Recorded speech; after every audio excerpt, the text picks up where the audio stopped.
السلام عليكم حبيبات القلب، نتمنى ان شاء الله تكونوا بخير وتكونوا كامل مهنيين. مادام كثرت الطلبات والتعليقات على بقلاوه القطايف، والبارح كي درنا سونداج كنتو صوتوا الاغلبيه صوتوا على القطايف.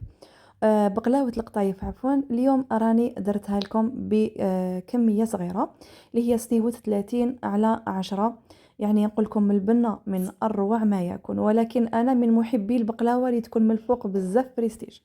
الو خياتي البنه ما شاء الله، عشاق القطايف نحبكم كامل تبانوا في هذا الفيديو، لانه جبتها لكم بوصفه بزاف صغيره. نقولوا بسم الله وعلى بركه الله. ديرونا جام، ديرونا كومونتير حلو، ويلا نبداو مع بعض. اللي ما عندهاش الميزان جبت لكم بالكاس، كاس تاع 220 مليلتر فارينه، بما يعادل 160 غرام تاع فارينه. جبت لكم حوالي 54 غرام من السمن، ولا تحبوا مارغرين ملعقه، قرصه الملح، شويه تاع لافاني، ونبسوا لافارين تاعنا. هنا حبيباتي لازم تبسوا مليح بيديكم، لازم ما يبقاوش كامل لي غرومو.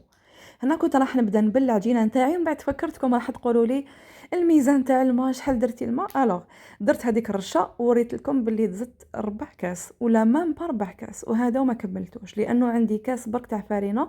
نعاود نقول لكم يعني ديروها كيما العجينه تاع البقلاوه. اللي جربت معايا البقلاوه واللي شافت العجينه تاع البقلاوه تكون كيما هكذاك، ما هي جاريه، ما هي يابسه هكذا حبيباتي. ضفت بالعقل بالعقل، ما درنا لا بيض لا والو. اللي تحب دير البيض يعني اكيد كميه السوائل راح تكون اكثر يعني من هكذا قليله. المهم انا لميتها عفوا غرب ماء الزهر، وراح نخليها اكيد ترتاح. هذه هي حوالي نصف ساعه الى ساعه، تخلوها هكذا في بابي فيلم وتخلوها ترتاح دو كوتي، تروحوا تكملوا يعني توجدوا الحشو نتاعكم في غرتكم. هكذا حبيباتي. من بعد ما ريحت لي العجينه نتاعي جيت ليها هكذا حبيباتي، راح نحلها بالاستعانه بالنشا. هكذا حبيباتي نحل العجينه نتاعي على شكل مستطيل باش تجيني في السنيوه تاع البقلاوه تاعي. هكذا راح نحلها، ومن بعد نبدا ندير هذه الطيات، نطويها على 2 ومن بعد على 4 كما شفتوا. ونفتح هذا واش ندير، هاد اللفات اللي شفتوهم في لا فيديو هذا واش ديروا، ما تعبوش العجينه اكثر من هكذا. ومن بعد نجيب المول تاعي 30 على 10، دهنته بشويه سمن، ومن بعد فرشت العجينه تاعي ضربه واحده. يعني طريقه جد سهله. هاد البقلاوه تحضروها يعني في وقت قصير، تحضروها في الليل، تحضروها مع الصباح، توجد ليه. هكذا حبيباتي. من بعد نجول للحشو، عندي كاس ممسوح حوالي 100 غرام في كل كاس تاع كاوكاو، يكون اكيد شويه محمص، واكيد رحيناه اقل من الخشين. هكذا حبيباتي، ما لازمش يكون خشين. درنا شويه قرفه، راح نديرو حوالي ملعقتين تاع السمن، ونبدا نخلط مليح في المكونات، ومن بعد نضيف المزهر تدريجيا حتى نتحصل يعني كشغل نفتلوه البنات، يعني كيما نديروا الحشو تاع البقلاوه. هذه هي درت معاكم شحال من خطره حشو البقلاوه، يعني راح نديروا حشو بقلاوه عادي جدا.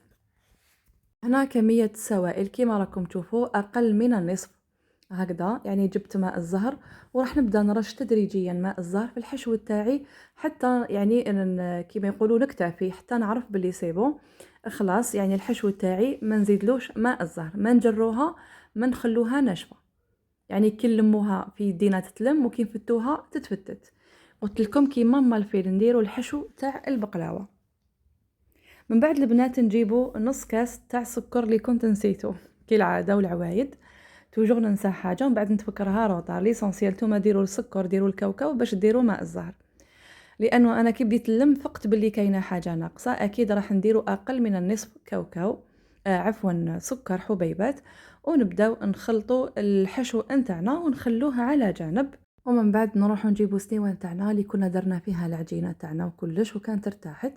نروحوا نديروا الحشو نتاعنا في البقلاوه نتاعنا هكذا فوق العجين.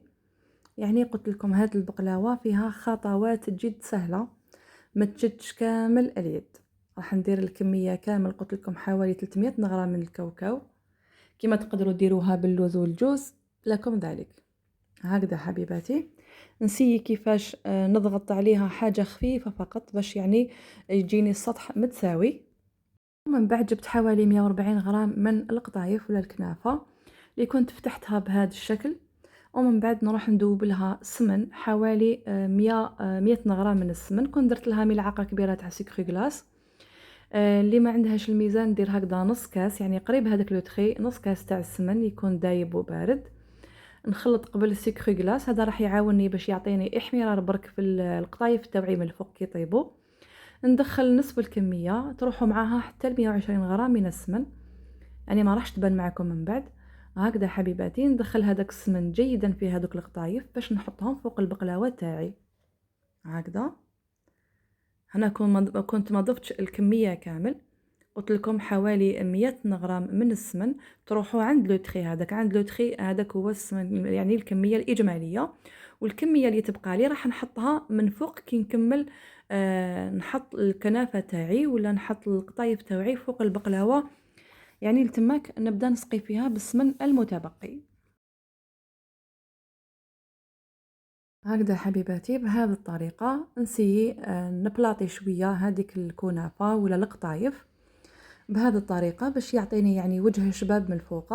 شوفوا يعني هكذاك هذيك 140 وبقات لي شويه هكذا باش نكون واضحه معكم. انا كنت شريت علبه كامله، ومن بعد هذاك السمن اللي بقى لي يعني كنت درته كامل من الفوق، كذلك يعطيني قرمشه ويعطيني لون شباب للقطايف التوعي. هنا الموس دخلوه حتى للداخل البنات، يعني راح تجيكم في البادئ الامر شويه صعيبه، ولكن دخلوها غرسوا كامل هذاك الموس لداخل باش من بعد تضمنوا يعني كي تحبوا تنحوا الحبه تنحوها فاسيلمون. من بعد ندخلها للفرن اللي يكون مسخن مسبقا، طيب لي قبل من تحت ما نشعلش عليها كامل من الفوق. دخلتها الفرن ساعده على نار متوسطه، حطيتها في الرف التحتاني كامل، قسمه طابت لي وحماروا لي كامل الاطراف، يعني بدات تقلص شويه على السنيوه نتاعها. حكمت السنيوه تاعي بطرشونه وزغتها هكذا، يعني خلخلتها بدات تلعب بالداخل، فهمت باللي طابت كامل في الاطراف. كذلك شفت اللون البني في العجينه، يعني من التوغ لتوغ العجينه نتاعي طابت. التماك طفيت عليها من تحت وشعلت عليها من الفوق حتى خدات تحميره، ومن بعد البنات يعني عسلتها. وهنا يا حبيباتي كنت زينتها بشويه بيستاش مرحي هكذا حبيباتي. وانتم زينوها كيما تحبوا حتى تخلوها هكذاك. تحبوا حتى ديروها في صينيه دائريه كيما تحبوا، تقدروا ديروا لهاد البقلاوه. هنايا قسمت معكم حبه للامانه يا ربي ساعه ملي ولا مام با ملي نحيتها من الفرن برك باش نكمل معكم الخطوات. نتوما خلوها تشرب ليله كامله من بعد باش تقسموا الحبه وتذوقوها، وعلى بالي باللي باذن الله راهي رايحه تعجبكم. وفي الاخير نقول لكم شاهدكم في الجنه، نتمنى ان شاء الله كامل جربوها، وكي تجربوها اكيد خلونا رايكم في التعليقات وبعثونا تطبيقاتكم على الصفحتين اللي هي الفيسبوك ولا الانستا. نقول لكم اتهلاو في روحكم، نتلاقاو ان شاء الله العشيه مور صلاه العشاء بحول الله في وصفه خليها لكم سيربرايز كامل حبيتوها. سلام.